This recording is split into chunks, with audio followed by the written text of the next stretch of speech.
Hello friends, ಎಲ್ಲರಿಗೂ ನಮಸ್ಕಾರ. Welcome back to my YouTube channel. ಎಲ್ಲರೂ ಹೇಗಿದ್ದೀರಾ? ಐ ಹೋಪ್ ಚೆನ್ನಾಗಿದ್ದೀರಾ ಅಂದ್ಕೊಂಡಿದ್ದೀನಿ. ಆ್ಯಂಡ್ ನಾವು ಕೂಡ ತುಂಬ ಚೆನ್ನಾಗಿದ್ದೀವಿ ಅಂತ ಹೇಳ್ತಾ ಬನ್ನಿ ಇವತ್ತಿನ ವ್ಲಾಗ್ನ ಶುರು ಮಾಡೋಣ. ಇವತ್ತೊಂಥರ ಕ್ಲೀನಿಂಗ್ ವ್ಲಾಗ್ ಅಂತಲೇ ಹೇಳ್ಬೋದು. ಕ್ಲೀನಿಂಗ್ ಜೊತೆ ಒಂದು ರೆಸಿಪಿನ ಕೂಡ ಶೇರ್ ಮಾಡಿದ್ದೀನಿ. ಹಾಗೆ ಮಧ್ಯಾಹ್ನದಿಂದ ನನ್ನ ಈವ್ನಿಂಗ್ ರೊಟೀನ ಕೂಡ ಶೇರ್ ಮಾಡಿದ್ದೀನಿ.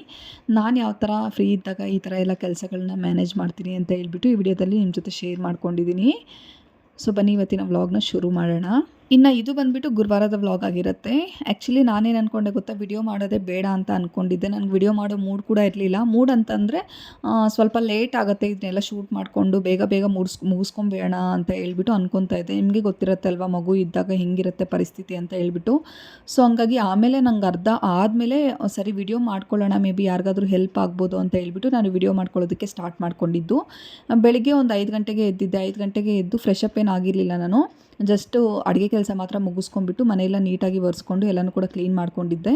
ಇನ್ನು ಸರಿ ಇವತ್ತು ಫ್ರೀಯಾಗಿದ್ದೀನಲ್ವ ಅಂತ ಹೇಳ್ಬಿಟ್ಟು ರೇಷನ್ ಐಟಮ್ನೆಲ್ಲನೂ ಒಂದು ಸಲ ಚೆಕ್ ಮಾಡಿಕೊಂಡು ಆ ಪಾತ್ರೆನೆಲ್ಲ ಒಂದು ಸ್ವಲ್ಪ ನೀಟಾಗಿ ತೊಳೆದಿಟ್ಕೊಂಬೇಡ. ಅದಾದಮೇಲೆ ರೇಷನ್ ತಂದಮೇಲೆ ನಮಗೆ ತುಂಬ ಈಸಿ ಆಗುತ್ತೆ ತುಂಬ್ಕೊಳ್ಳೋದಕ್ಕೆ, ಮತ್ತು ಕ್ಲೀನಾಗೂ ಕೂಡ ಆರ್ಗನೈಸ್ ಮಾಡ್ಕೋಬೋದು ಅಂತ ಹೇಳ್ಬಿಟ್ಟು ಈ ಪ್ಲ್ಯಾನ್ ಮಾಡಿಕೊಂಡೆ ನಾನು. ನಮ್ಮ ಚಿಕ್ಕ ಬೇಬಿ ಹೆಂಗೆ ಅಂತಂದರೆ ಅವನು ಬೆಳಗ್ಗೆ ಮಲ್ಕೊಂಡ್ರೆ ಮತ್ತೆ ಇಡೀ ದಿನ ಮಲಗೋದೇ ಇಲ್ಲ. ಬೆಳಗ್ಗೆ ಅಂತಂದರೆ ಒಂದು 12-12:30 1 ಗಂಟೆವರೆಗೂ ನಂಗೆ ಆರಾಮಾಗಿ ಟೈಮ್ ಸಿಗುತ್ತೆ. ಅದಾದಮೇಲೆ ನಂಗೆ ಟೈಮೇ ಸಿಗಲ್ಲ. ಯಾಕೆ ಅಂತಂದರೆ ಇವಾಗ ಓಡಾಡೋನಾಗಿದ್ದಾನೆ ಅಲ್ವಾ, ಸೊ ಹಂಗಾಗಿ ಬಿದ್ಕೊಂಡ್ಬಿಡ್ತಾನೆ. ಹಾಗೆ ಕೆಳಗಡೆ ಏನಾದರೂ ಬಿದ್ದಿದ್ರೆ ಅದನ್ನು ಬಾಯಲ್ಲಿ ಇಟ್ಕೊಂಡ್ಬಿಡ್ತಾನೆ. ಸೊ ಹಂಗಾಗಿ ನಾನು ಅವ್ನ ಪಕ್ಕದಲ್ಲೇ ಇರಬೇಕು ಆದಷ್ಟು.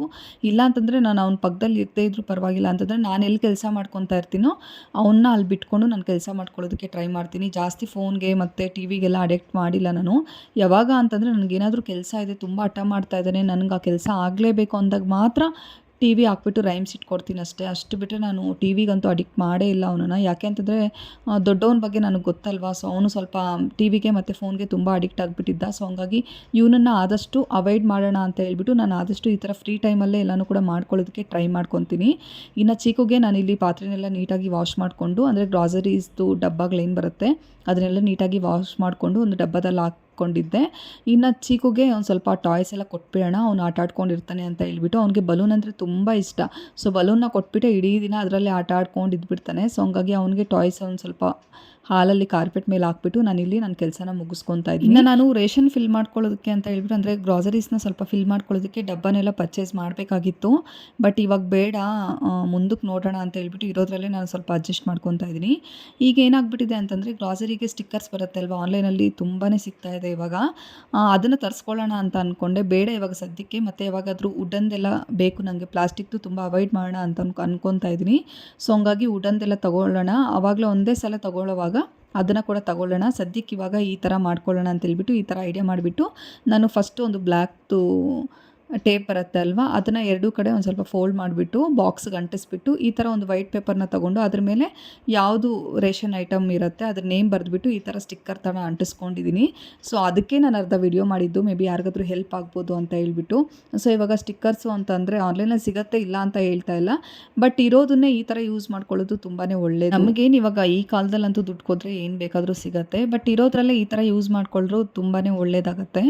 ಹಾಗೆ ನಮಗೂ ಕೂಡ, ಯಾಕೆಂತಂದರೆ ಮನೆಯಲ್ಲೇ ಇರ್ತೀವಿ ಅಲ್ವಾ, ಸೊ ಈ ಥರ ಏನಾದರೂ ಕ್ರಿಯೇಟಿವ್ ಆಗಿ ಯೋಚನೆ ಮಾಡ್ತಾ ಇದ್ದಾಗ ನಮ್ಮ ಮೈಂಡು ಕೂಡ ಸ್ವಲ್ಪ ಚೆನ್ನಾಗಿ ಓಡುತ್ತೆ ಅನ್ನೋದು ನನ್ನ ಒಂದು ಅಭಿಪ್ರಾಯ ಅಷ್ಟೇ. ಸೊ ನೋಡಿ, ನಾನಿಲ್ಲಿ ಗ್ರಾಸರೀಸ್ನೆಲ್ಲ ಫಿಲ್ ಮಾಡಿಕೊಂಡು, ಅಂದರೆ ಏನೇನಿತ್ತೋ ಸದ್ಯಕ್ಕೆ ಅದರಲ್ಲಿ ಹಾಕ್ಕೊಂಡ್ಬಿಟ್ಟು ನನಗೆ ಇವಾಗ ಎಷ್ಟು ಟೈಮ್ ಇದೆಯೋ ಅಷ್ಟು ಟೈಮ್ನ ಯುಟಿಲೈಸ್ ಮಾಡಿಕೊಂಡು ಈ ಥರ ಪ್ಲ್ಯಾನ್ ಮಾಡಿಕೊಂಡು ಈ ಥರ ಕ್ಲೀನ್ ಮಾಡಿಕೊಂಡು ಎಲ್ಲನೂ ಕೂಡ ನೀಟಾಗಿ ಆರ್ಗನೈಸ್ ಮಾಡ್ಕೊತಾ ಇದ್ದೀನಿ. ಹಾಗೆ ನಮಗೆ ಈ ಥರ ವೈಟ್ ಪೇಪರ್ ಅಂಟಿಸಿರೋದ್ರಿಂದ ಚೆನ್ನಾಗಿ ಐಡೆಂಟಿಫೈ ಮಾಡೋದಕ್ಕಾಗತ್ತೆ, ಮತ್ತು ಟೈಮ್ ಕೂಡ ತುಂಬ ಸೇವ್ ಆಗುತ್ತೆ ಅಂತ ಹೇಳ್ಬೋದು. ನನಗೆ ಫಸ್ಟು ಹುಡ್ಕೊಂಡೇ ಇದ್ಬಿಡ್ತಾ ಇದ್ದೆ ನಾನು, ಖಾರದ ಪುಡಿ ಯಾವುದ್ರಲ್ಲಿದೆ, ಧನಿಯಾ ಪುಡಿ ಯಾವುದ್ರಲ್ಲಿದೆ ಅಂತ ಹೇಳ್ಬಿಟ್ಟು. ಬಟ್ ಇವಾಗ ಈ ಥರ ಬರೆದಿಟ್ಕೊಂಡಿದ್ದೀನಲ್ವ, ಸೊ ಹಂಗಾಗಿ ನಂಗೆ ತುಂಬ ಈಸಿ ಆಗುತ್ತೆ ಅಂತ ಹೇಳ್ಬೋದು. ಬರೆದಿಟ್ಕೊಂಡ್ಬಿಟ್ರೆ ನಮ್ಗೆ ಯಾವ್ದು ಬೇಕು ಅಂತ ಫಟ್ ಅಂತ ಎತ್ಕೊಂಡು ಅದನ್ನು ಬೇಗ ಹಾಕ್ಬಿಟ್ಟು ಎತ್ತಿಟ್ಬಿಡ್ಬೋದು. ಸೊ ಅವಾಗ ನಮಗೆ ಟೈಮ್ ಕೂಡ ಸೇವ್ ಆಗುತ್ತೆ, ಮತ್ತು ನಮಗೆ ಜಾಸ್ತಿ ಹುಡ್ಕೊಳ್ಳೋಷ್ಟು ಇರಲ್ಲ. ಇನ್ನು ಈ ಥರ ಸ್ವೀಟ್ ಡಬ್ಬದಲ್ಲಿ ಬಂದುಬಿಟ್ಟು ಏನಾದರೂ ಎಕ್ಸ್ಟ್ರಾ ಥಿಂಗ್ಸ್ ಇರೋದನ್ನು ಅದನ್ನು ಸ್ಟೋರ್ ಮಾಡಿ ಎತ್ತಿಟ್ಕೊಂಡ್ಬಿಡ್ತೀನಿ. ಅವಾಗ ತುಂಬ ಈಸಿ ಆಗುತ್ತೆ ಎತ್ಕೊಳ್ಳೋಕ್ಕೆ.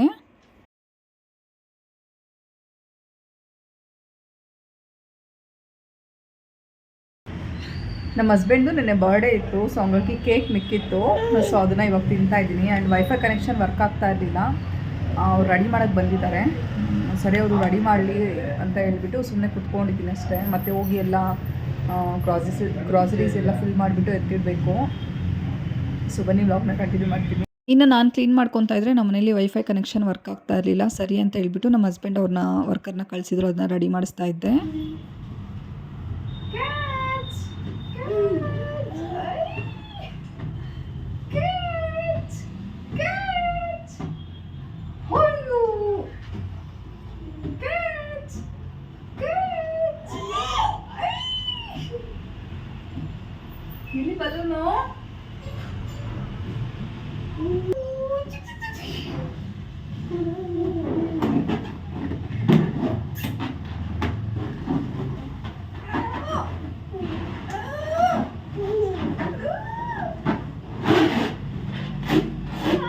ಇನ್ನು ನನಗೆ ಫ್ರೀ ಟೈಮ್ ಸಿಕ್ಕಿದಾಗ ನಿಜವಾಗ್ಲೂ ಚೀಕು ಜೊತೆ ಅಂತೂ ತುಂಬ ಎಂಜಾಯ್ ಮಾಡ್ತೀನಿ ನಾನು. ನಮಗೆ ಎಷ್ಟೇ ಟೆನ್ಷನ್ಸ್ ಇದ್ರೂ, ಎಷ್ಟೇ ಟಯರ್ಡ್ ಆಗಿದ್ರು ಈ ಮಕ್ಕಳ ಜೊತೆ ಒಂದು ಸ್ವಲ್ಪ ಹೊತ್ತು ಆಟ ಆಡಿದ್ರೆ ಸಾಕು, ಆ ಟಯರ್ಡ್ನೆಸ್ಸು, ಆ ಟೆನ್ಷನ್ನು ಎಲ್ಲನೂ ಕೂಡ ಹೋಗ್ಬಿಡುತ್ತೆ. ಅಷ್ಟು ಚೆನ್ನಾಗಿರುತ್ತೆ ಅವ್ರ ಜೊತೆ ಆಟ ಆಡೋಷ್ಟು ಎಷ್ಟು ಚೆನ್ನಾಗಿರುತ್ತೆ ಅಲ್ವ. ಎಷ್ಟು ಟಯರ್ಡ್ ಆದ್ರೂ ಅಷ್ಟೇ ಅವ್ರ ಜೊತೆ ಆಟ ಆಡ್ತಾಯಿದ್ರೆ ಆ ಟಯರ್ಡ್ನೆಸ್ ಎಲ್ಲನೂ ಮರ್ತೋಗ್ಬಿಡ್ತೀವಿ. ಇನ್ನು ಇಲ್ಲಿ ನೋಡಿ ಈ ಥರ ನಾನು ನೀಟಾಗಿ ಆರ್ಗನೈಸ್ ಮಾಡಿಕೊಂಡು ಎತ್ತಿಟ್ಕೊಂಡು ಇಲ್ಲಿ ನೀಟಾಗಿ ಕಿಚನ್ ಕ್ಲೀನ್ ಮಾಡ್ಕೊತಾ ಇದ್ದೀನಿ. ಇನ್ನೇನು ನಾನು ಅರೌಂಡು 1 ಆಗಿತ್ತು ಎಲ್ಲನೂ ಕ್ಲೀನ್ ಮಾಡ್ಕೊಳ್ಳೋಷ್ಟೊತ್ತಿಗೆ. ಸರಿ ಅಂತ ಹೇಳ್ಬಿಟ್ಟು ಇಲ್ಲಿ ನೀಟಾಗಿ ಕಿಚನ್ ಕ್ಲೀನ್ ಮಾಡಿಕೊಂಡು ಇನ್ನು ಚೀಕುಗೆ ಫುಡ್ ಕೂಡ ಪ್ರಿಪೇರ್ ಮಾಡಬೇಕಾಗಿತ್ತು. ಮಾರ್ನಿಂಗ್ ಟೈಮ್ ಒಂದೊಂದು ಸಲ ಕೊಡ್ತೀನಿ, ಒಂದೊಂದು ಸಲ ಕೊಡಲ್ಲ ಅವ್ನಿಗೆ ಬ್ರೇಕ್ಫಾಸ್ಟ್ ಥರ. ಇಲ್ಲಾಂತಂದರೆ ಫ್ರೂಟ್ಸ್ನ ಕೊಟ್ಬಿಡ್ತೀನಿ ಮಾರ್ನಿಂಗ್ ಟೈಮು. ಸೊ ಯಾಕೆ ಅಂತಂದರೆ ಅವ್ನು ಮಲ್ಕೊಂಬಿಟ್ರೆ 8:30 ಹಂಗೆ ಮಲ್ಕೊಂಬಿಟ್ರೆ ಮತ್ತೆ ಎದ್ದೇಳೋದೇ ಇಲ್ಲ ಅವನು. ಒಂದೊಂದು ಸಲ 11:30, ಒಂದೊಂದು ಸಲ 11:45 ಆ ಥರ ಎದ್ದುಬಿಡ್ತಾನೆ. ಸೊ ಅಂಥ ಟೈಮಲ್ಲಿ ನಾನು ಬೆಳಿಗ್ಗೆನೇ ಚೆನ್ನಾಗಿ ಫೀಡ್ ಮಾಡಿಸ್ಬಿಟ್ಟು ಮಲಗಿಸ್ಬಿಟ್ಟಿರ್ತೀನಿ. ಇನ್ನು ಅವನು ಎದ್ದೇಳೋಷ್ಟೊತ್ತಿಗೆ ಫುಡ್ಗೆಲ್ಲ ಅಂದರೆ ಸ್ವಲ್ಪ ಬೇಳೆ ಮತ್ತು ಅಕ್ಕಿ ನೆನೆಸೋದಿದ್ರೆ ಅದನ್ನು ನೆನೆಸಿಟ್ಕೊಂಡ್ಬಿಡ್ತೀನಿ. ಇನ್ನು ಇವತ್ತು ಬಂದುಬಿಟ್ಟು ಚೀಕು ಬೇಬಿಗೆ ಒಂದು ಸ್ವಲ್ಪ ಪಾಲಕ್ ರೈಸ್ ಥರ ಮಾಡ್ಕೊತಾ ಇದ್ದೀನಿ. ಇನ್ನು ಇಲ್ಲಿ ರೆಸಿಪಿನ ಕೂಡ ಶೇರ್ ಮಾಡ್ತಾ ಇದ್ದೀನಿ. ಸೊ ಸಿಂಪಲ್ಲಾಗಿ ಪಾಲಕ್ ರೈಸ್ನ ನಾನು ಯಾವ ಥರ ಮಾಡ್ತೀನಿ ನನ್ನ ಮಗುಗೆ ಅಂತ ಹೇಳ್ಬಿಟ್ಟು ಶೇರ್ ಮಾಡ್ತಾ ಇದ್ದೀನಿ. ಹಾಗೆ ಇದನ್ನು ಒಂದು 7 ತಿಂಗಳ ಮಗುವಿಂದನೂ ಕೊಡ್ಬೋದು, ಏನೂ ತೊಂದರೆ ಇಲ್ಲ, ತುಂಬ ಚೆನ್ನಾಗಿ ತಿಂತಾರೆ ಮಕ್ಕಳು. ಹಾಗೆ ಪಾಲಕ್ ಅಲ್ವಾ, ಪಾಲಕ್ ಸೊಪ್ಪು ಮತ್ತು ಈ ಥರ ತರಕಾರಿ ಎಲ್ಲ ಮಾಡಿ ಕೊಡೋದ್ರಿಂದ ಮಕ್ಕಳಿಗೂ ಕೂಡ ತುಂಬಾ ಒಳ್ಳೆಯದು ಆರೋಗ್ಯಕ್ಕೆ. ನಾನಿಲ್ಲಿ ತುಪ್ಪನ ಕಾಯಿಸ್ಕೊಳ್ಳೋದಕ್ಕೆ ಅಂತ ಹೇಳ್ಬಿಟ್ಟು ಈ ಥರ ಸ್ಪೂನ ಬಿಸಿ ಮಾಡ್ಕೊತಾ ಇದ್ದೀನಿ. ಈ ಟಿಪ್ ಎಲ್ರಿಗೂ ಕೂಡ ಗೊತ್ತಿರಲ್ಲ, ಸೊ ಹಂಗಾಗಿ ಶೇರ್ ಮಾಡ್ತಾ ಇದ್ದೀನಿ. ಈಗ ತುಪ್ಪ ಗಟ್ಟಿ ಆದಾಗ ನಾವೇನು ಮಾಡ್ತೀವಿ ಅಂತಂದರೆ ಡಬ್ಬನೇ ಸ್ವಲ್ಪ ಬಿಸಿ ಮಾಡ್ಕೊಳ್ಳೋದಕ್ಕೆ ನೋಡ್ತೀವಲ್ವ, ಸೊ ಆ ಥರ ಅಲ್ದಿರ ಸ್ಪೂನ ಚೆನ್ನಾಗಿ ಬಿಸಿ ಮಾಡಿಕೊಂಡು ಆ ಡಬ್ಬ ಒಳಗಡೆ ಸ್ಪೂನ್ನ ಹಾಕ್ಬಿಟ್ರೆ ತುಪ್ಪ ಎಲ್ಲ ನೀಟಾಗಿ ಕರ್ಕೊಂಬಿಡುತ್ತೆ. ನೋಡಿ ಎಷ್ಟು ನೀಟಾಗಿ ಕರಗಿದೆ ಅಂತ ಹೇಳ್ಬಿಟ್ಟು. ಸೊ ಹಂಗಾಗಿ ಇಂಥ ಸಿಂಪಲ್ ಟಿಪ್ಸು ನಮ್ಗೆ ಗೊತ್ತಿರಲ್ಲ. ಸೊ ಈ ಥರ ಪ್ಲಾಸ್ಟಿಕಲ್ಲಿ ಹಾಕಿ ತುಪ್ಪ ಕೊಟ್ಟಿರ್ತಾರಲ್ವ, ಆ ಪ್ಲಾಸ್ಟಿಕ್ನ ಸುಡೋದ್ರಿಂದ ಅಷ್ಟು ಒಳ್ಳೆಯದಲ್ಲ ಅಂತ ಹೇಳ್ಬಿಟ್ಟು ಈ ಥರ ಸ್ಪೂನಲ್ಲಿ ಮಾಡ್ಬೋದು. ಆಗ ತುಪ್ಪ ಮಾತ್ರ ಕರಗತ್ತೆ ಮತ್ತು ಬೇಗನೂ ಆಗುತ್ತೆ ಅಂತ ಹೇಳ್ಬಿಟ್ಟು. ಇನ್ನು ಇಲ್ಲಿ ಪಾಲಕ್ ರೈಸ್ ಮಾಡ್ಕೊಳ್ಳೋದಕ್ಕೆ ಒಂದು ಸ್ವಲ್ಪ ತುಪ್ಪನ ಸೇರಿಸ್ಕೊಂಡು ತುಪ್ಪ ಸ್ವಲ್ಪ ಚೆನ್ನಾಗಿ ಕಾದಾದ ನಂತರ ಸ್ವಲ್ಪ ಸಾಸಿವೆ, ಹಾಗೆ ಸ್ವಲ್ಪ ಜೀರಿಗೆ, ಸ್ವಲ್ಪ ಈರುಳ್ಳಿ ಮತ್ತು ಸ್ವಲ್ಪ ಬೆಳ್ಳುಳ್ಳಿ ಮತ್ತು ಪಾಲಕ್ ರೈಸ್ನ ಹಾಕ್ಬಿಟ್ಟು ಚೆನ್ನಾಗಿ ಅದನ್ನು ಫ್ರೈ ಮಾಡ್ಕೋಬೇಕು. ಅಂದರೆ ಪಾಲಕ್ಕು ಸೊಪ್ಪೆಲ್ಲನೂ ಸ್ವಲ್ಪ ಚೆನ್ನಾಗಿ ಫ್ರೈ ಆಗೋವರೆಗೂ ಅದನ್ನು ಚೆನ್ನಾಗಿ ಫ್ರೈ ಮಾಡಿಕೊಂಡು ಈಗ ಕಟ್ ಮಾಡಿ ಇಟ್ಕೊಂಡಿರುವಂಥ ಒಂದು ಟೊಮೊಟೊನ ಕೂಡ ಸೇರಿಸ್ಕೊಂಡು ಟೊಮೊಟೊ ಎಲ್ಲನೂ ಸಾಫ್ಟ್ ಆಗೋವರೆಗೂ ಅದನ್ನು ಚೆನ್ನಾಗಿ ಫ್ರೈ ಮಾಡ್ಕೊತಾ ಇದ್ದೀನಿ. ಈ ಥರ ಎಲ್ಲನೂ ಕೂಡ ಚೆನ್ನಾಗಿ ಫ್ರೈ ಆದ ನಂತರ ಅದಕ್ಕೆ ಒಂದು 1/4 ಟೇಬಲ್ ಸ್ಪೂನ್ ಆಗೋಷ್ಟು ಧನಿಯಾ ಪೌಡರ್ನ ಸೇರಿಸ್ಕೊತಾ ಇದ್ದೀನಿ. ಹಾಗೆ ಒಂದು 1/4 ಟೇಬಲ್ ಸ್ಪೂನ್ ಆಗೋಷ್ಟು ಸಾಂಬಾರು ಪುಡಿನ ಸೇರಿಸ್ಕೊತಾ ಇದ್ದೀನಿ. ಮತ್ತು ರುಚಿಗೆ ತಕ್ಕಂತೆ ಉಪ್ಪನ್ನ ಕೂಡ ಸೇರಿಸ್ಕೊತಾ ಇದ್ದೀನಿ. ಉಪ್ಪು ಆಪ್ಷನಲ್ಲು, ನೀವು ಬೇಕು ಅಂತಂದರೆ ಹಾಕ್ಕೋಬೋದು, ಇಲ್ಲ ಅಂತಂದರೆ ಬಿಡ್ಬೋದು. ಬಟ್ ನಾನು ಹಾಕ್ತೀನಿ, ಯಾಕೆ ಅಂತಂದರೆ ಮಕ್ಕಳಿಗೆ ಟೇಸ್ಟ್ ಇಲ್ಲದೆ ಇದ್ದರೆ ಮಕ್ಕಳು ಊಟ ಮಾಡೋದಕ್ಕೆ ಇಷ್ಟಪಡಲ್ಲ. ಈ ನಡುವೆ ಒಂದು ಸ್ವಲ್ಪ ಟೇಸ್ಟ್ಗೆ ಅಂತ ಹೇಳ್ಬಿಟ್ಟು ಸಾಲ್ಟ್ನ ಹಾಕ್ಬಿಟ್ಟು ಹಾಗೆ ನೆನೆಸಿಟ್ಕೊಂಡಿರೋಂಥ ಬೇಳೆ ಮತ್ತು ಅಕ್ಕಿನ ಕೂಡ ಹಾಕ್ಬಿಟ್ಟು ನೀರು ಸ್ವಲ್ಪ ಜಾಸ್ತಿನೇ ಹಾಕ್ಬಿಟ್ಟು ಒಂದು 10 ವಿಷಲ್ ಕೂಗಿಸ್ಕೊತಾ ಇದ್ದೀನಿ. ಸೊ ವಿಷಲ್ ಜಾಸ್ತಿ ಕೂಗಿಸ್ಕೊಂಡಷ್ಟು ನಮಗೆ ಮೆತ್ತಕ್ಕಾಗಬೇಕಲ್ವಾ, ಸೊ ಹಂಗಾಗಿ ಒಂದು 10 ವಿಷಲ್ ಕೂಗಿಸ್ಕೊತಾ ಇದ್ದೀನಿ. ನಿಮ್ಮ ಕುಕ್ಕರಲ್ಲಿ ಏನಾದರೂ ಬೇಗ ಬೇಯುತ್ತೆ ಅಂತಂದರೆ ನೀವು 5 ವಿಷಲ್ 6 ವಿಷಲ್ ಕೂಗಿಸ್ಕೊಂಡು ಅದನ್ನು ಚೆನ್ನಾಗಿ ಸ್ಮ್ಯಾಶ್ ಮಾಡ್ಕೋಬೋದು. ನಾನಿಲ್ಲಿ ನಮಗೆ ಅಂತ ಹೇಳ್ಬಿಟ್ಟು ಹಾಗೆ ಮುದ್ದೆ ಮಾಡ್ಕೊತಾ ಇದ್ದೀನಿ. ಸಾಂಬಾರು ಇತ್ತು, ಸೊ ಬೆಳಗ್ಗೆನೇ ಮಾಡಿದ್ದೆ ಅಲ್ವಾ, ಸೊ ಹಂಗಾಗಿ ಅದಕ್ಕೇ ಒಂದು ಸ್ವಲ್ಪ ಮುದ್ದೆ ಮಾಡ್ಕೊತಾ ಇದ್ದೀನಿ. ಈ ಥರ ನಾನು ನಮ್ಮ ಚಿಕ್ಕು ಬೇಬಿಗೆ ಮಾಡಿದಾಗ ನನಗೂ ಕೂಡ ಮಾಡ್ಕೊಂಬಿಡ್ತೀನಿ, ಅಥವಾ ನಮಗೇನಾದರೂ ಅಡುಗೆ ಮಾಡ್ತಾಯಿದ್ದೀವಿ ಅಂದಾಗ ಅವನಿಗೂ ಕೂಡ ಪ್ರಿಪೇರ್ ಮಾಡಿ ಇಟ್ಬಿಡ್ತೀನಿ. ಸೊ 2 ಕೆಲಸನೂ ಒಂದೇ ಸಲ ಆಗುತ್ತೆ. ಪದೇ ಮತ್ತು ಕಿಚನ್ಗೆ ಹೋಗ್ಬಿಟ್ಟು ಅಡುಗೆ ಮಾಡೋ ಅವಶ್ಯಕತೆ ಇರಲ್ಲ. ಇನ್ನು ಇಲ್ಲಿ ನೋಡಿ ಪಾಲಕ್ ರೈಸ್ ಚೆನ್ನಾಗಿ ಬೆಂದಿತ್ತು ಅಂತ ಹೇಳ್ಬಿಟ್ಟು ಅದನ್ನು ಚೆನ್ನಾಗಿ ಸ್ಮ್ಯಾಶ್ ಮಾಡ್ಕೊತಾ ಇದ್ದೀನಿ.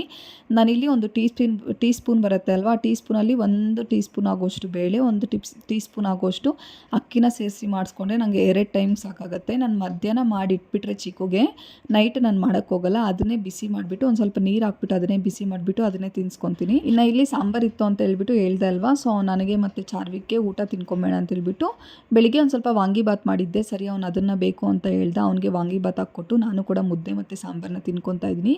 ಇನ್ನು ಈ ಬ್ಯಾಗ್ನ ನಾನು ಮನೆಯಲ್ಲೇ ಮಾಡಿ ಇಟ್ಕೊಂಡಿರೋದು. ಇದಕ್ಕೆ ಯಾವುದೇ ಆದಂಥ ಬಟ್ಟೆ ಹೊಲಿಯೋ ಮಿಷನ್ ಏನೂ ಬೇಕಾಗಿಲ್ಲ. ಜಸ್ಟ್ ಒಂದು ಸ್ಟ್ಯಾಪ್ಲರ್ ಇದ್ದರೆ ಸಾಕಾಗುತ್ತೆ. ಈ ಥರ ಸಿಂಪಲ್ಲಾಗಿ ಈ ಥರದ್ದು ಒಂದು ಚೀಲ ಬರುತ್ತೆ ಅಲ್ವಾ, ಅಂದರೆ ರೈಸ್ ಬ್ಯಾಗು ಆ ಥರದ್ದೆಲ್ಲ ಬರುತ್ತೆ ಅಲ್ವಾ, ಅದರಿಂದ ನಾನು ಮಾಡಿ ಇಟ್ಕೊಂಡಿರೋದು. ಇದನ್ನು ಗ್ರಾಸರಿಯಾಗಿ ಯೂಸ್ ಮಾಡ್ಕೋಬೋದು, ಅಂದರೆ ಗ್ರಾಸರಿಗಾದರೂ ಯೂಸ್ ಮಾಡ್ಕೋಬೋದು, ಇಲ್ಲಾಂತಂದರೆ ಬಟ್ಟೆ ಆರ್ಗನೈಸರ್ ಆಗಿ ಕೂಡ ಯೂಸ್ ಮಾಡ್ಕೋಬೋದು. ತುಂಬಾ ಚೆನ್ನಾಗಿರುತ್ತೆ. ಸೊ ಇವಾಗ ಟೈಮ್ 3:30 ಆಗಿದೆ. ಚಿಕ್ಕು ಬೇಬಿ ಕೂಡ ಮಲ್ಕೊಂಡ್ಬಿಟ್ಟ. ಸರಿ, ಇವಾಗ ನಾನು ಸ್ನಾನ ಮಾಡ್ಕೊಂಬೇಡ ಅಂತ ಹೇಳ್ಬಿಟ್ಟು ಹೋಗ್ತಾ ಇದ್ದೀನಿ. ನನಗೆ ಬೆಳಿಗ್ಗೆನೇ ಸ್ನಾನ ಮಾಡಿಬಿಡ್ಬೇಕು, ಇಲ್ಲ ಅಂತಂದರೆ ಎಲ್ಲ ಕೆಲಸ ಆದಮೇಲೆ ಸ್ನಾನ ಮಾಡಬೇಕು. ಬೆಳಿಗ್ಗೆನೇ ಸ್ನಾನ ಮಾಡಿ ಪೂಜೆ ಮಾಡಿಬಿಟ್ರೆ ಅದೊಂಥರ ನೆಮ್ಮದಿ. ಬಟ್ ಒಂದೊಂದು ಸಲ ಆಗಲ್ಲ ಅಲ್ವಾ. ಸೊ ಹಂಗಾಗಿ ಚಿಕ್ಕು ಬೇಬಿನ ಮಲಗಿಸ್ಬಿಟ್ಟು ಸ್ನಾನಕ್ಕೆ ಹೋಗ್ತೀನಿ.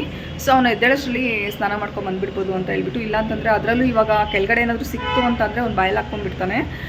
ಸೊ ಹಂಗಾಗಿ ಆದಷ್ಟು ನಾನು ಮಲಗಿಸ್ಬಿಟ್ಟೆ ಸ್ನಾನಕ್ಕೆ ಹೋಗ್ತೀನಿ. ಅದರಲ್ಲೂ ತಲೆ ಸ್ನಾನ ಮಾಡೋದು ಅಂತಂದರೆ ಸ್ವಲ್ಪ ಲೇಟ್ ಆಗುತ್ತೆ. ಸೊ ಹಂಗಾಗಿ ಅವನು ಒಂದು 1/2 hour 45 minutes ತುಂಬ ಆರಾಮಾಗಿ ನಿದ್ದೆ ಮಾಡ್ತಾನೆ. ಸೊ ಹಂಗಾಗಿ ಅಷ್ಟರಲ್ಲಿ ನಾನು ಕೂಡ ಸ್ನಾನ ಮಾಡ್ಕೊಂಬಂದು ರೆಡಿ ಆಗಿಬಿಡ್ಬೋದು ಅಂತ ಹೇಳಿಬಿಟ್ಟು. ಆ್ಯಂಡ್ ಚಾರ್ವಿ ಕೂಡ ಸ್ಕೂಲಿಂದ ಬಂದಿದ್ದಾನೆ. ಸೊ ಇವಾಗ ಸ್ನಾನ ಮಾಡ್ಕೊಂಬಂದು ಆಮೇಲೆ ವ್ಲಾಗ್ನ ಕಂಟಿನ್ಯೂ ಮಾಡ್ತೀನಿ. ಇನ್ನು ನಾನಿಲ್ಲಿ ಚಾರ್ವಿಕ್ಗೆ ಅಂತ ಹೇಳ್ಬಿಟ್ಟು ಬನಾನಾ ಪ್ಯಾನ್ ಕೇಕ್ನ ಮಾಡ್ಕೊಡ್ತಾ ಇದ್ದೀನಿ. ನಾನಿಲ್ಲಿ ಒಂದು ಬೌಲ್ಗೆ 1 ಕಪ್ ಆಗೋಷ್ಟು ಗೋಧಿ ಹಿಟ್ಟನ್ನ ತೊಗೊಂಡಿದ್ದೀನಿ. ಹಾಗೆ ಒಂದು 2 ಬನಾನಾ ಈ ಥರ ಸಣ್ಣಕ್ಕೆ ಸರ್ಕಲ್ ಶೇಪಲ್ಲಿ ಕಟ್ ಮಾಡಿ ಇಟ್ಕೊಂಡಿದ್ದೀನಿ. ಅದನ್ನೆಲ್ಲದನ್ನು ಸೇರಿಸ್ಕೊಂಡು ಅದಕ್ಕೆ 1 ಕಪ್ ಆಗೋಷ್ಟು, ಅಂದರೆ 1ರಿಂದ 1/4 ಕಪ್ ಆಗೋಷ್ಟು ಆರ್ಗ್ಯಾನಿಕ್ ಬೆಲ್ಲದ ಪುಡಿ ಇದನ್ನು ಸೇರಿಸ್ಕೊಂಡಿದ್ದೀನಿ. ಹಾಗೆ 1 ಕಪ್ ಆಗೋಷ್ಟು ಹಾಲನ್ನ ಸೇರಿಸ್ಕೊಂಡಿದ್ದೀನಿ. ಇದನ್ನು ಚೆನ್ನಾಗಿ ಗ್ರೈಂಡ್ ಮಾಡ್ಕೊಂಬರ್ಬೇಕು. ಯಾವ ಥರ ಅಂತಂದರೆ ಒಂದು ಸ್ಮೂತ್ ಪೇಸ್ಟ್ ಥರ ಆಗಬೇಕು. ಅಲ್ಲಿವರೆಗೂ ಇದನ್ನು ಚೆನ್ನಾಗಿ ಗ್ರೈಂಡ್ ಮಾಡಿಕೊಂಡು, ಈಗ ನಾವೇನು ಗೋಧಿ ಹಿಟ್ಟನ್ನ ತೊಗೊಂಡಿದ್ವಿ ಅಲ್ವಾ ಮಿಕ್ಸಿಂಗ್ ಬೌಲ್ಗೆ, ಅದಕ್ಕೆ ಅದನ್ನು ಸೇರಿಸ್ಕೊತಾ ಇದ್ದೀನಿ. ಈ ಥರ ಸೇರಿಸ್ಕೊಂಡು ಅದನ್ನು ಚೆನ್ನಾಗಿ ಮಿಕ್ಸ್ ಮಾಡ್ಕೋಬೇಕಾಗತ್ತೆ. ನಿಮ್ಮ ಕ್ವಾಂಟಿಟಿಗೆ ತಕ್ಕಂತೆ ನೀವು ಗೋಧಿ ಹಿಟ್ಟು ಮತ್ತು ಬೆಲ್ಲನ ತೊಗೋಬೇಕಾಗತ್ತೆ. ಹಾಗೆ ನಾನಿಲ್ಲಿ ಇದನ್ನೆಲ್ಲದನ್ನು ಸೇರಿಸ್ಕೊಂಡಿದ್ದಾದಮೇಲೆ ಅದಕ್ಕೆ ಒಂದು ಸ್ವಲ್ಪ ಆಗೋಷ್ಟು ಬೇಕಿಂಗ್ ಪೌಡರ್ ಬರುತ್ತೆ ಅಲ್ವಾ, ಅದನ್ನು ತೊಗೊಂಡಿದ್ದೀನಿ. ಹಾಗೆ ಒಂದು ಸ್ವಲ್ಪ ಆಗೋಷ್ಟು ಏಲಕ್ಕಿ ಪೌಡರ್ನ ಕೂಡ ತೊಗೊಂಡಿದ್ದೀನಿ. ಏಲಕ್ಕಿ ಪೌಡರ್ ಇಲ್ಲ ಅಂತಂದರೆ ವೆನಿಲಾ ಎಸೆನ್ಸ್ನ ಕೂಡ ಹಾಕ್ಕೋಬೋದು. ನನ್ನ ಹತ್ರ ವೆನಿಲಾ ಎಸೆನ್ಸ್ ಇರಲಿಲ್ಲ, ಸೊ ಹಂಗಾಗಿ ಏಲಕ್ಕಿ ಪೌಡರ್ನ ಸೇರಿಸ್ಕೊಂಡಿದ್ದೀನಿ. ಇಲ್ಲಿ ಒಂದು ಸ್ವಲ್ಪ ಹಿಟ್ಟು ಗಟ್ಟಿ ಆಯಿತು ಅಂತ ಹೇಳ್ಬಿಟ್ಟು ಇದಕ್ಕೆ ಒಂದು ಸ್ವಲ್ಪ ಆಗೋಷ್ಟು ಹಾಲನ್ನ ಸೇರಿಸ್ಕೊಂಡು ಅದನ್ನು ಸ್ಮೂತ್ ಪೇಸ್ಟ್ ಥರ ಚೆನ್ನಾಗಿ ಅದನ್ನು ಮಿಕ್ಸ್ ಮಾಡ್ಕೋಬೇಕಾಗತ್ತೆ. ನೋಡಿ, ಈ ಕನ್ಸಿಸ್ಟೆನ್ಸಿಗೆ ಬರೋವರೆಗೂ ಅದನ್ನು ಚೆನ್ನಾಗಿ ಮಿಕ್ಸ್ ಮಾಡಿಕೊಂಡು ಈಗ ಸ್ಟವ್ನ ಆನ್ ಮಾಡಿಕೊಂಡು ಒಂದು ತವಾನ ಇಟ್ಕೊಂಡಿದ್ದೀನಿ. ತವ ಒಂದು ಸ್ವಲ್ಪ ಚೆನ್ನಾಗಿ ಬಿಸಿ ಆಗಬೇಕು. ಇನ್ನು ಇದು ಒಂದು ಸ್ವಲ್ಪ ಹಳೆ ತವ ಆಗಿಬಿಟ್ಟಿದೆ. ಈ ತವಾನ ನೋಡ್ತಾ ಇದ್ದರೆ ಏನು ಅನ್ಕೋಬೇಡಿ ಪ್ಲೀಸ್ ದಯವಿಟ್ಟು. ಸೊ ನಾನು ಡಿಮಾರ್ಟ್ಗೆ ಹೋದಾಗೆಲ್ಲ ಮರ್ತೋಗ್ಬಿಡ್ತೀನಿ, ಏನು ಮಾಡೋದು ಈ ಸಲ ತೊಗೋಬೇಕು ಅಂತ ಅಂದ್ಕೊಂಡಿದ್ದೀನಿ. ನೋಡಬೇಕು, ಜ್ಞಾಪಕ ಇಟ್ಕೊಂಡು ತೊಗೋಬೇಕು. ಏನು ಗೊತ್ತಾ, ನನ್ನ ಲೈಫ್ ಸ್ಟೈಲ್, ನನ್ನ ದಿನನಿತ್ಯದ ದಿನಚರಿ ಹೇಗಿರುತ್ತೆ ಅಂತ ಹೇಳ್ಬಿಟ್ಟು ಮಾತ್ರ ನಾನು ಶೇರ್ ಮಾಡ್ತೀನಿ. ನಾನು ವಿಡಿಯೋಗೋಸ್ಕರನೇ ಅದು ಇದು ತೊಗೊಂಡು ಎಲ್ಲನೂ ಕೂಡ ಮಾಡೋದಕ್ಕಾಗಲ್ಲ. ನಮ್ಮ ಮನೆಯಲ್ಲಿ ಏನಿದೆಯೋ ನನ್ನ ಲೈಫ್ ಸ್ಟೈಲು ಹೆಂಗಿದೆ ಅಂತ ಹೇಳ್ಬಿಟ್ಟು ನಾನು ಅದನ್ನು ತೋರಿಸೋದಕ್ಕೆ ಇಷ್ಟಪಡ್ತೀನಿ ಅಷ್ಟೇ. ಈಗ ಒಂದು ಸ್ವಲ್ಪ ತವ ಚೆನ್ನಾಗಿ ಬಿಸಿ ಆದಮೇಲೆ ಅದಕ್ಕೆ ಒಂದು ಸ್ವಲ್ಪ ಎಣ್ಣೆನ ಸ್ಪ್ರೆಡ್ ಮಾಡಿಕೊಂಡು ನಾವೇನು ಬ್ಯಾಟರ್ ರೆಡಿ ಮಾಡಿ ಇಟ್ಕೊಂಡಿರ್ತೀವಿ ಅದನ್ನು ಹಾಕ್ಬಿಟ್ಟು 2 ಕಡೆ ಒಂದು 2 ನಿಮಿಷ ಚೆನ್ನಾಗಿ ಫ್ರೈ ಮಾಡ್ಕೊಂಡ್ಬಿಟ್ರೆ ಸಖತ್ ಟೇಸ್ಟಿಯಾಗಿರೋಂಥ ಪ್ಯಾನ್ ಕೇಕ್ ತುಂಬ ಚೆನ್ನಾಗಿ ರೆಡಿಯಾಗಿರುತ್ತೆ. ಇನ್ನು ಅದ್ರ ಮೇಲೆ ಒಂದು ಸ್ವಲ್ಪ ಬನಾನನ ಈ ಥರ ಸರ್ಕಲ್ ಶೇಪಲ್ಲಿ ಕಟ್ ಮಾಡಿಕೊಂಡು ಅದನ್ನು ಈ ಥರ ಡೆಕೋರೇಟ್ ಮಾಡಿಕೊಂಡು ಅದ್ರ ಮೇಲೆ ಒಂದು ಸ್ವಲ್ಪ ಚಾಕ್ಲೇಟ್ ಸಿರಪ್ನ ಹಾಕ್ಬಿಟ್ಟು ತಿಂತಾ ಇದ್ರೆ ಅಂತೂ ತುಂಬ ಚೆನ್ನಾಗಿರುತ್ತೆ. ಸೊ ಇವಾಗ ಚಾರ್ವಿಕ್ಗೆ ಪ್ಯಾನ್ ಕೇಕ್ ಮಾಡಿಕೊಟ್ಟಿದ್ದೀನಿ. ಆ್ಯಂಡ್ ಅವ್ನು ಮಲ್ಕೊಂಡಿದ್ದಾನೆ. ಇವಾಗ ತುಂಬ ದಿನದಿಂದ ಕೇಳ್ತಾ ಇದ್ದ, ಮಮ್ಮಿ ಪ್ಯಾನ್ ಕೇಕ್ ಮಾಡಿಕೊಡು, ಬನಾನಾ ಪ್ಯಾನ್ ಕೇಕ್ ಮಾಡಿಕೊಡು ಅಂತ ಹೇಳ್ಬಿಟ್ಟು. ಸೊ ಹಂಗಾಗಿ ಇವತ್ತು ಮಾಡಿಕೊಟ್ಟಿದ್ದೀನಿ. ಆ್ಯಂಡ್ ಅವ್ನಿಗೆ ಗೊತ್ತಿಲ್ಲ ನಾನು ಮಾಡಿರೋದು. ಸೊ ಅವ್ನು ಎದ್ಮೇಲೆ ಅವ್ನ ರಿಯಾಕ್ಷನ್ ಹೇಗಿರುತ್ತೆ ಅಂತ ನೋಡೋಣ. ತುಂಬ ಸಖತ್ತಾಗಿದೆ ಪ್ಯಾನ್ ಕೇಕ್ ಅಂತೂ. ಚಿಕ್ಕಗೂ ಕೂಡ ಸ್ವಲ್ಪ ತಿನ್ಸೋಣ ಅಂತ ಅಂದ್ಕೊಂಡಿದ್ದೀನಿ. ಸೊ ಬನ್ನಿ, ಅವ್ನು ಎದ್ಮೇಲೆ ಅವ್ನ ರಿಯಾಕ್ಷನ್ ಹೇಗಿರುತ್ತೆ ಅಂತ ನೋಡೋಣ. ಚಾರ್ವಿ ಅಪ್ಪುಮ್ಮ ಎದ್ದೇಳು ಮಗನೇ, ಟ್ಯೂಷನ್ಗೆ ಟೈಮ್ ಆಯಿತು. ಎದ್ದೇಳು, ಟ್ಯೂಷನ್ಗೆ ಟೈಮ್ ಆಯಿತು, ಎದ್ದೇಳು. ಬಾಯ್ ಮಾಡು ಅಣ್ಣಗೆ, ಬಾಯ್ ಬಾಯ್ ಮಾಡು, ಬಾಯ್. ಬಾಯ್. ನೋಡೋ ಬಾಯ್ ಮಾಡ್ತಾ ಇದ್ದಾನೆ. ಬಾ.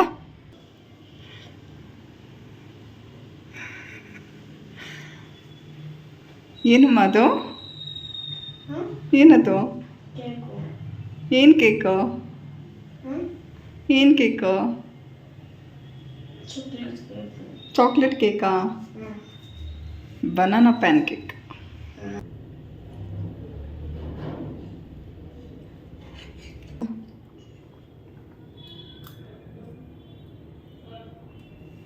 ಹೆಂಗಿದೆ ಸ್ಟೆಪ್ಪು? ಸೂಪರಾ? ಏನು ರಿಯಾಕ್ಷನ್ನೇ ಇಲ್ಲ. ಸೊ ಇವಾಗ ಟೈಮ್ 5:30 ಆಗಿದೆ. ಚಾರ್ವಿಕ್ನ ಇವಾಗ ತಾನೇ ಟ್ಯೂಷನಿಂದ ಬಿಟ್ಟು ಬಂದೆ. ನಾನು ಮನೆ ತೋರಿಸ್ತೀನಿ ಇರಿ ನಿಮ್ಗೆ ಹೆಂಗಾಗಿದೆ ಅಂತ ಹೇಳ್ಬಿಟ್ಟು. ಸೊ ಬೆಳಿಗ್ಗೆ ನೀಟಾಗಿ ಒಂದು ಸಲ ಮಾಪ್ ಮಾಡಿ, ಡೈಲಿ ಮಾಪ್ ಮಾಡ್ತೀನಿ ನಾನು. ಯಾಕೆ ಅಂತಂದರೆ ಚಿಕ್ಕ ಮಗು ಇರ್ತಾನಲ್ವ, ಸೊ ಹಂಗಾಗಿ ಅವ್ನು ಓಡಾಡ್ತಾ ಇರ್ತಾನೆ, ಕೆಳಗಡೆ ಬಿದ್ದಿರೋದೆಲ್ಲ ಎತ್ಕೊಂಡು ತಿಂತಾ ಇರ್ತಾನೆ ಅಂತ ಹೇಳ್ಬಿಟ್ಟು. ಇವಾಗ ಮನೆ ಪರಿಸ್ಥಿತಿ ನೋಡಿದ್ರೆ ಹೆಂಗಿದೆ ಅಂತಂದರೆ ಹಂಗಿದೆ. ಬೆಳಿಗ್ಗೆಯಿಂದ ಸ್ವಲ್ಪನೂ ಫ್ರೀ ಇಲ್ಲ. ಬಟ್ ಚೆನ್ನಾಗಿರತ್ತೆ, ಈ ಥರ ಬ್ಯುಸಿಯಾಗೇ ಇರಬೇಕು, ಯಾವತ್ತೂ ಖಾಲಿಯಾಗಿರಲೇಬಾರ್ದು. ನಮ್ಮ ಕೈಯಲ್ಲಿ ಏನಾಗುತ್ತೋ ಅದನ್ನು ಮಾಡ್ಕೊಂಡು ಹೋಗ್ತಾ ಇರಬೇಕಷ್ಟೇ, ಆವಾಗಲೇ ಲೈಫ್ ತುಂಬ ಚೆನ್ನಾಗಿರೋದು. ಸೊ ಖಾಲಿಯಾಗಿ ಲೇಸಿಯಾಗಿ ಇದ್ಕೊಂಡು ಮಲ್ಕೊಂಡು ಟಿ ವಿ ನೋಡಿಕೊಂಡು ಅಥವಾ ಫೋನ್ ನೋಡ್ಕೊಂಡು ಟೈಮ್ ಪಾಸ್ ಮಾಡ್ತಾಯಿದ್ರೆ ಅದರಷ್ಟು ಕೆಟ್ಟ ಕೆಲಸ ಇನ್ಯಾವುದೂ ಇಲ್ಲ ನಿಜವಾಗ್ಲೂ. ನಂಗೆ ನಿಜವಾಗ್ಲೂ ಒಂಥರ ತುಂಬಾ ಖುಷಿ ಅನಿಸುತ್ತೆ ಈ ಥರ ಫುಲ್ ಬ್ಯುಸಿ ಇದ್ದಾಗ. ಸೊ ನಾನೇನೋ ವಿಡಿಯೋಗೋಸ್ಕರ ಅಂತ ಹೇಳ್ತಾ ಇಲ್ಲ, ನಿಜವಾಗ್ಲೂ ಹೇಳ್ತಾ ಇದ್ದೀನಿ. ಬಟ್ ನನಗೆ ಏನು ಗೊತ್ತಾ, ಇವಾಗ ಒಂದೊಂದು ಸಲ ಬೆಳಿಗ್ಗೆ ಲೇಟಾಗಿದ್ದು ವಿಡಿಯೋ ಮಾಡ್ಕೊಳ್ಳೋದಕ್ಕಾಗಲ್ಲ, ಮತ್ತು ಆದಷ್ಟು ಇವಾಗ ಮಗು ಇರೋ ಕಾರಣ ಟ್ರೈಪಾಡ್ನೆಲ್ಲ ಸೆಟ್ ಮಾಡಿಕೊಂಡು ವಿಡಿಯೋ ಮಾಡೋದಕ್ಕಾಗಲ್ಲ ಅಂತ ಹೇಳ್ಬಿಟ್ಟು ನಾನು ಜಾಸ್ತಿ ವಿಡಿಯೋ ಮಾಡೋದಕ್ಕೆ ಹೋಗಲ್ಲ. ಸೊ ಇನ್ಮೇಲೆ ರೆಗ್ಯುಲರಾಗಿ ವ್ಲಾಗ್ಸ್ ಬರುತ್ತೆ. ಸೊ ಆದಷ್ಟು ಬೆಸ್ಟ್ ಕಂಟೆಂಟ್ನೇ ಕೊಡ್ತೀನಿ, ನಿಮ್ಗೆಲ್ರಿಗೂ ಇಷ್ಟ ಆಗುತ್ತೆ ಅಂತಲೇ ಅನ್ಕೊತಾ ಇದ್ದೀನಿ. ಸೊ ಇವಾಗ ನೋಡಿ ಮನೆ ತೋರಿಸ್ತೀನಿ ಹೆಂಗಿದೆ ಅಂತ ಹೇಳ್ಬಿಟ್ಟು. ನೋಡಿ ನಮ್ಮ ಚಿಕ್ಕು ಬೇಬಿ ಕಿತಾಪತಿ ಇದೆಲ್ಲ ಅಲ್ಲ ಚಿಕ್ಕಮ್ಮ? ಹಾಂ, ಯಾರು ಮನೆ ಹಿಂಗೆ ಮಾಡಿರೋದು? ಮನೇನ ಯಾರು ಹಿಂಗೆ ಮಾಡಿರೋದು? ನೀನೇನಾ ಮಾಡಿರೋದು? ಈ ಥರ ನನ್ನ ಪ್ಯಾಂಟು ಇಲ್ಲ ಅಂತಂದರೆ ಟಾಪ್ ಇಟ್ಕೊಂಡು ಓಡಾಡ್ತಾ ಇರೋದು ಇವನು, ಬಿಡೋದೇ ಇಲ್ಲ ನನ್ನ. ಅಲ್ಲ ಮಗನೇ? ಯಾಕೆ ನಿಂಗೆ ಮಮ್ಮಿ ಅಂದ್ರೆ ಅಷ್ಟಿಷ್ಟ? ಯಾಕೆ?